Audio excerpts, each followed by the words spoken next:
A superlotação prisional causa problemas como a violação dos direitos humanos e a dificuldade de separação de presos que participam de organizações criminosas. Nas Filipinas, uma conferência debateu soluções para enfrentar os desafios no sistema penal e contou com a participação do Conselho Nacional de Justiça. Amanda Mustafa traz as informações. Com o tema Descongestionar e Integrar, uma conferência para destravar soluções para a superlotação prisional. A Conferência Nacional das Filipinas abordou o problema do país, que tem 70% das prisões superlotadas.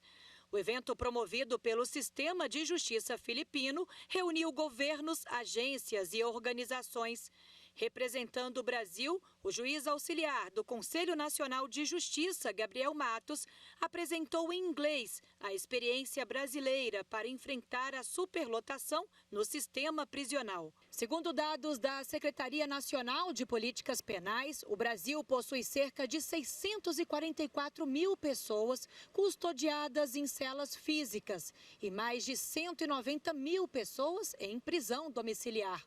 Os dados são do primeiro semestre deste ano e mostram que houve aumento na quantidade de réus em monitoração eletrônica do ano passado para cá. Em dezembro de 2022, eram mais de 91 mil e em junho deste ano já são quase 93 mil pessoas.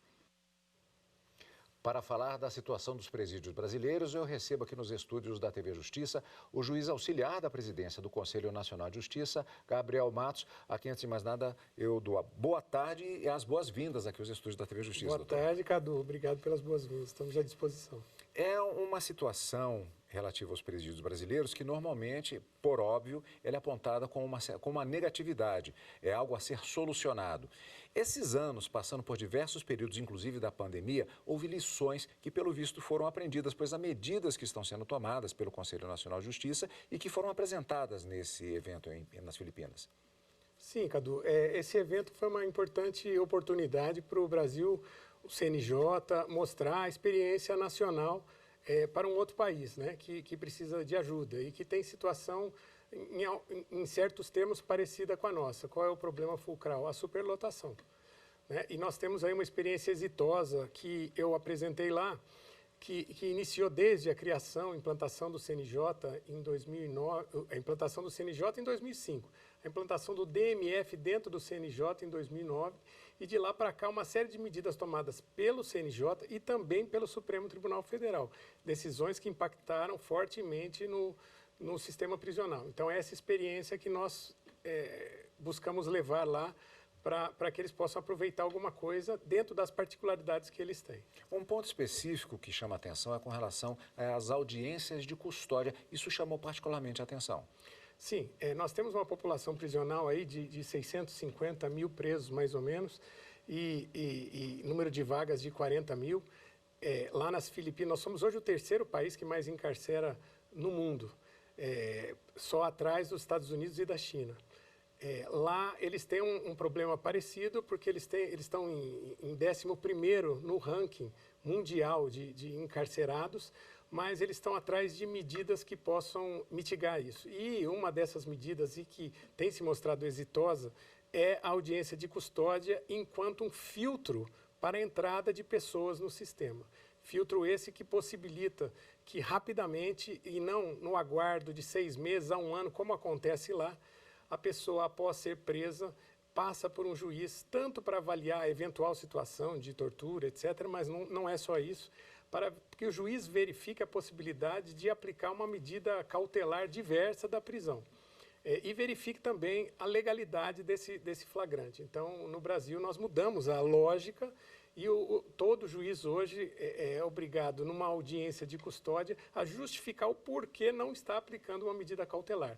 Antes não era assim, com a alteração do Código de Processo Penal, após a implantação da audiência de custódia pelo CNJ, isso vem sendo feito e tem causado um grande impacto. Outro ponto que foi abordado, que também chamou a atenção, é um programa chamado Fazendo Justiça. Do que é que se trata? Sim, o programa Fazendo Justiça é o grande programa do CNJ em cooperação internacional com o PNUD na área prisional. Então, é um programa que já vem desde antes, o chamado Programa Justiça Presente, e que tem uma série de medidas tomadas desde a porta de entrada do sistema prisional, ou seja, tentar alternativas que possam evitar uma prisão preventiva ou provisória, às vezes desnecessária, ou um flagrante que tem que ser relaxado.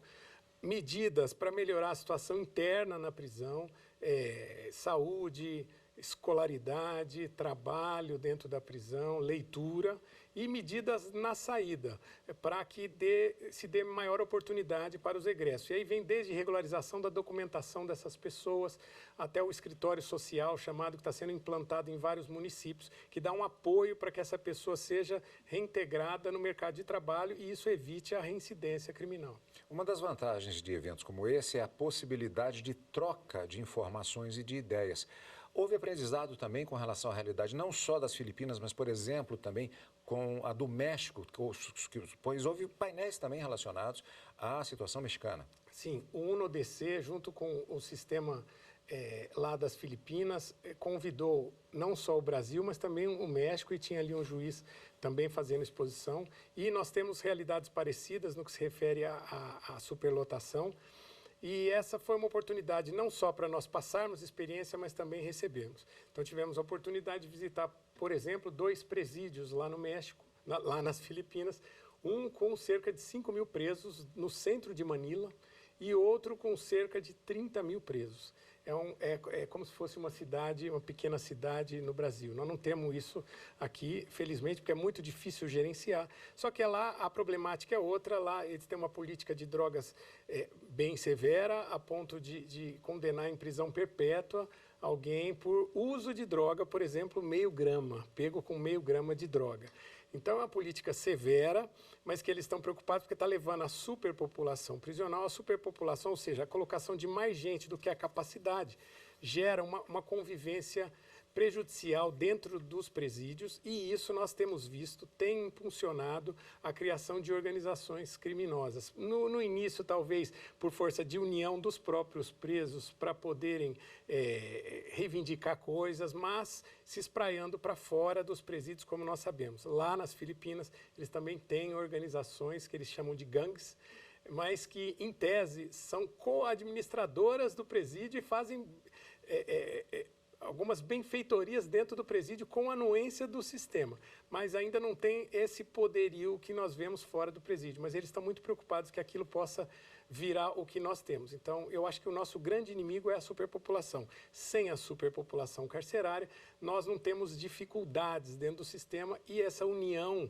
dos presos acaba ficando desnecessária se o sistema funcionar bem. Ora, eu vejo alguns documentários que seria possível se fazer aqui, mas infelizmente isso é apenas uma amostragem na nossa entrevista. Agradeço a participação aqui no Jornal da Justiça para falar a respeito do assunto e agradecendo e lhe desejando já um Feliz Natal adiantado. Igualmente para todos os espectadores, para vocês todos aqui da TV Justiça. Muito obrigado. Mais uma vez, obrigado.